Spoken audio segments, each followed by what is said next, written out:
July 19th, 11:06 p.m. MetLife Stadium. The trophy has just been lifted by Spain. The confetti is still falling, and somewhere inside that stadium, Gianni Infantino is already on his phone, not calling Spain, not calling Luis de la Fuente, not congratulating Ferran Torres or Lamine Yamal or Rodri. He is calling Claudio Tapia, the president of the Argentine Football Association, the man whose players had just assaulted the world champions on the pitch, whose midfielder had just received a red card after the final whistle, whose squad had just turned their backs on the trophy ceremony. That phone call happened, and what followed it is the most explosive scandal in football governance since Sepp Blatter was arrested in 2015. A secret letter, written the next morning, delivered to the Argentina Federation, praising their professionalism, while FIFA's own investigation into Argentina's violent conduct was already officially open. And then somebody leaked it, and the entire football world exploded. Welcome back to Robert's Football Talk. I am your host, and if you are new here, subscribe right now, because today we are going inside the most shocking story to come out of the 2026 World Cup. The secret letter, the midnight call, the exact words Infantino wrote that have social media in complete meltdown, the meeting between two men that nobody was supposed to know about, and the question that every football federation in the world is now asking in private. Is Gianni Infantino fit to run FIFA? Subscribe now. Zero coding. Pure thriller. Let us go. Part 1. The timeline. Every hour matters. Let me take you through the exact timeline, because in a story like this, every hour tells you something. July 19th, 10:11 p.m. Eastern Time. Final whistle. Spain 1, Argentina 0. Ferran Torres, 106th minute. July 19th, 10:13 p.m. Cameras capture Infantino's face. Shocked. Frozen. The expression of a man watching something go wrong, not the expression of a neutral guardian of the sport watching his tournament produce a worthy champion. July 19th, 10:15 p.m. to 10:45 p.m. Post-match brawl on the pitch. Paredes grabs Gavi, wrestles him to the ground. Molina swings at Rodri. Punches thrown. FIFA officials and coaching staff scrambling.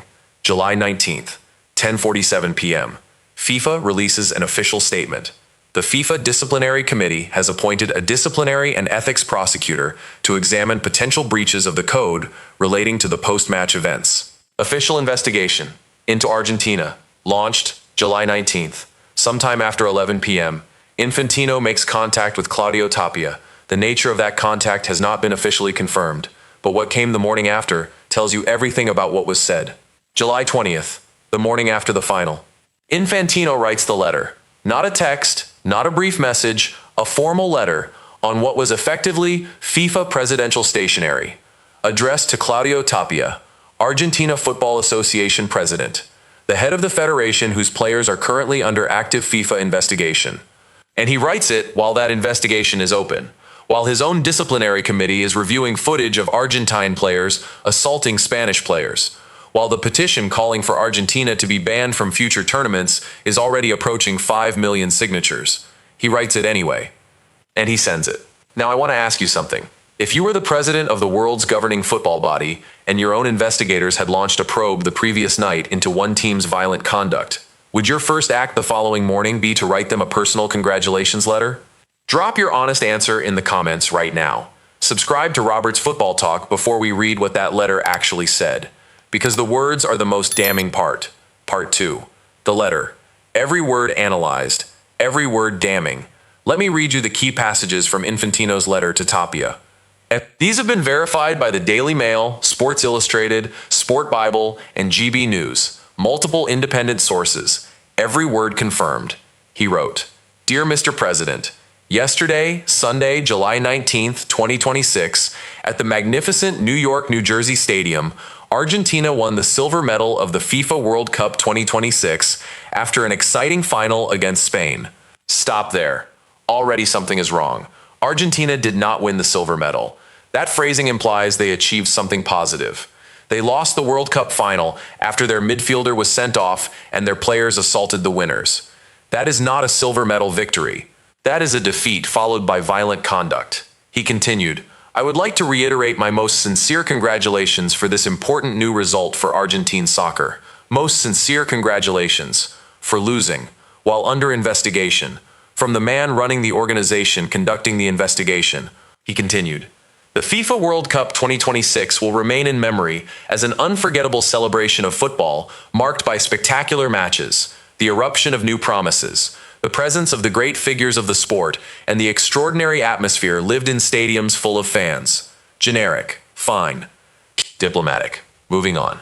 Then came the paragraph that broke the internet. He wrote, "The magnificent performance of the Alba Celeste also contributed decisively to making this edition an exceptional event that captivating millions of football enthusiasts around the world."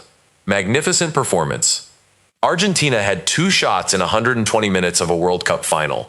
Their goalkeeper made 11 saves, a new record, because their outfield players could not defend without him performing a miracle every time Spain attacked. Enzo Fernandez got himself sent off for a reckless foul in the 93rd minute. And then their players attacked the winners after the final whistle. Infantino called that a magnificent performance. And then the most jarring line of all, the line that GB News said sits in extraordinary tension with FIFA's own active disciplinary probe. He wrote, "These victories are always the fruit of constant work, professionalism, and attention to detail, but also of passion, commitment, and love for this wonderful sport." Professionalism, his exact word. For the team currently under his own organization's investigation for offensive behavior and violations of the principles of fair play. Professionalism.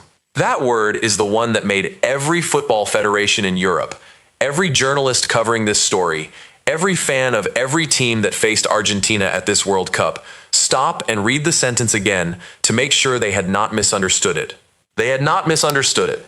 Infantino called Argentina's conduct at the 2026 World Cup professional, in a letter written while his own organization was investigating that same conduct. Subscribe to Robert's Football Talk right now. Share this immediately. Because the story of how this letter became public is almost as explosive as the letter itself. Part 3. The leak. Who did it and why it changes everything. Here is the detail that turns this from a controversy into a full scandal. Infantino wrote a private letter, addressed personally to Tapia, sent directly to the Argentine Football Association. In the normal course of diplomatic correspondence between FIFA and a member association, this letter would stay private. Nobody outside the two parties would ever read it. But somebody at the Argentine Football Association published it. Not leaked it to a journalist in secret, published it, put it on the official Argentine Football Association website, made it publicly available for anyone to find and read and share. As Sport Bible reported, the letter was initially surfaced by Argentine media and subsequently verified by the Daily Mail. The Argentine Football Association chose to publish Infantino's private letter. They put it on their own website. They made it accessible. They wanted the world to see it. Why would they do that? Think about it carefully. The Argentine Football Association is currently under FIFA investigation. Their players assaulted opponents. They need that investigation to go away or produce minimal consequences. And they have in their possession a private letter from the FIFA president himself, praising their professionalism and sending them his most sincere congratulations. That letter is the most powerful piece of evidence the Argentine Football Association has that the man running the investigation is on their side. Publishing it tells the disciplinary committee and the ethics prosecutor and everyone else inside FIFA that the president has already written to them with warmth and friendship.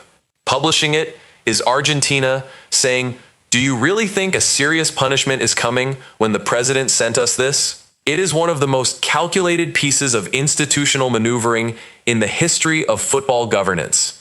And it worked. Because now the entire world is not talking about Argentina's punishment. The entire world is talking about Infantino. Now let me ask you something. By publishing Infantino's private letter, did the Argentine Football Association expose him deliberately to protect themselves from serious punishment, or was it something else? Tell me your theory in the comments. I want to hear what the Roberts Football Talk community thinks happened here. Part 4. The secret meeting. What Infantino and Tapia discussed that nobody was supposed to know. Here is where the thriller element of this story goes to another level entirely. Infantino did not just write a letter. Reports from Argentine media confirmed that Infantino and Tapia had a private meeting in the days immediately following the World Cup final. A meeting that was not announced, not on FIFA's official schedule, not publicized to any media outlet, a secret meeting between the FIFA president and the head of the federation currently under his own organization's investigation.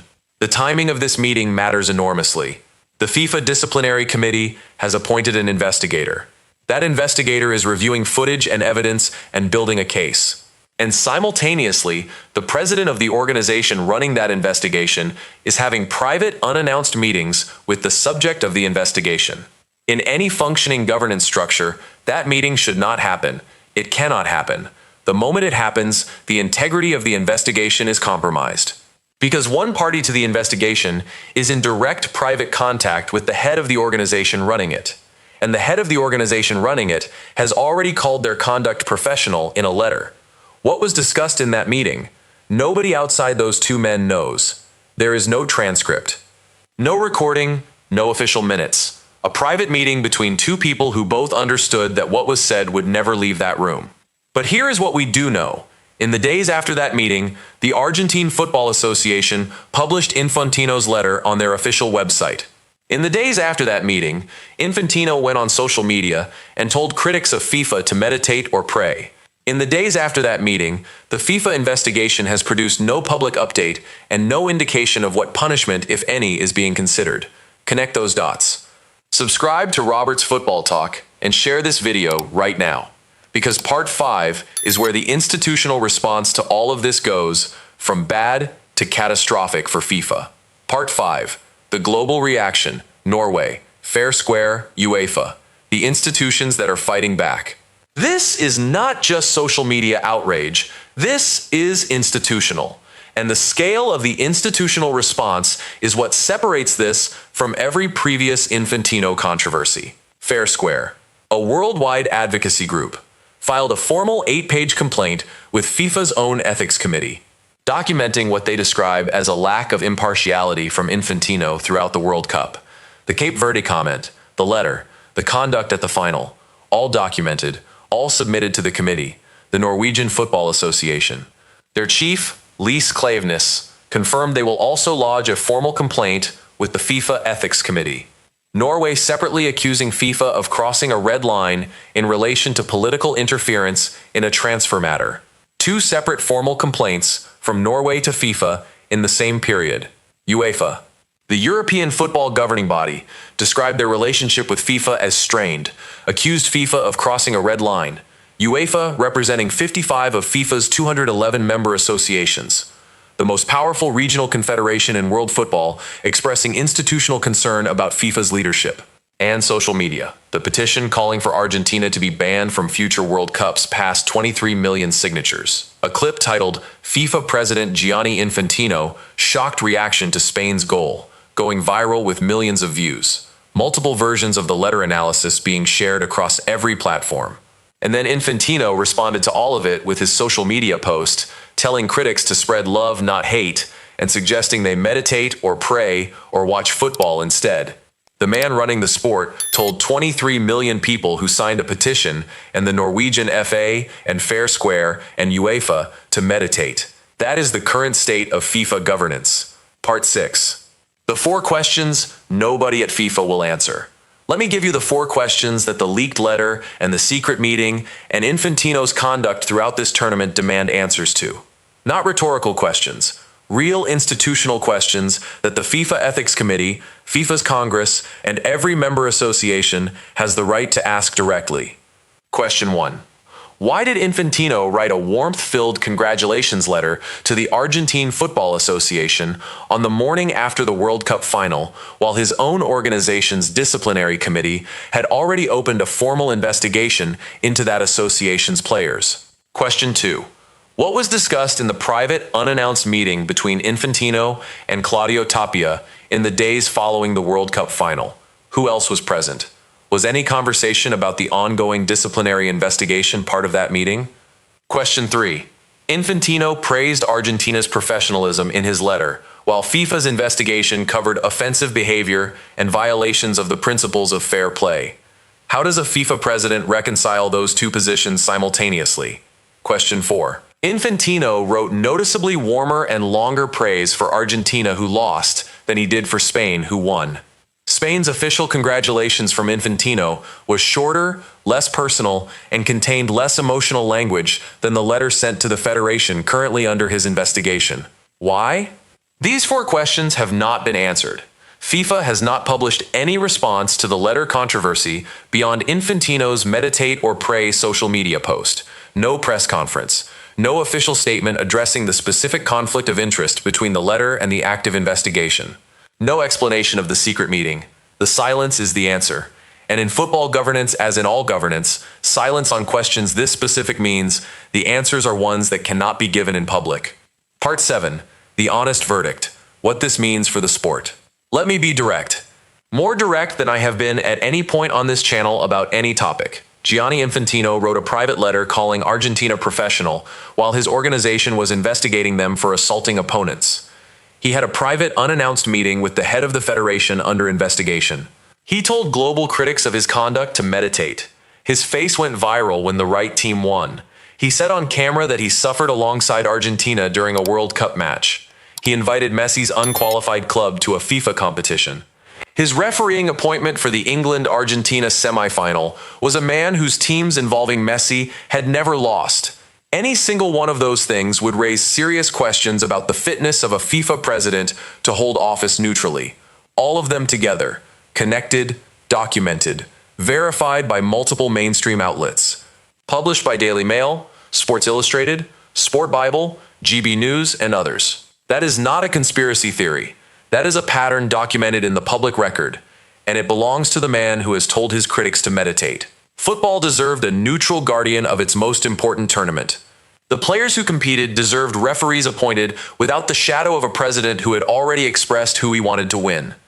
The fans who watched deserved the confidence that what happened on the pitch was decided by football. They did not get that confidence. They got Gianni Infantino. The letter, the meeting, the face, the rant, the silence. And until the FIFA Ethics Committee or an independent body investigates all of it with full transparency and publishes its findings, the question of whether the 2026 World Cup was administered with the neutrality the sport deserves will remain open. That is the full breakdown, the timeline, the letter word by word, the leak and why Argentina published it deliberately, the secret meeting, the institutional rebellion, the 4 unanswered questions, and the honest verdict. 3 questions. Drop all 3 in the comments right now. First, should the FIFA Ethics Committee investigate Infantino's conduct throughout this entire World Cup, or will it be covered up? Second, do you think Argentina published Infantino's letter deliberately to protect themselves from serious punishment? Third, after everything documented in this video, do you believe the 2026 World Cup was administered neutrally by FIFA? Drop everything below. I read every single one. And this is the most important accountability conversation football has had in a decade. This has been Robert's Football Talk. Hit that like button as hard as you can. Share this with every football fan you know right now, because this story is bigger than football. It is about who runs the sport and whether they can be trusted. Subscribe if you are not already here. New videos every single week. I will see you in the next one.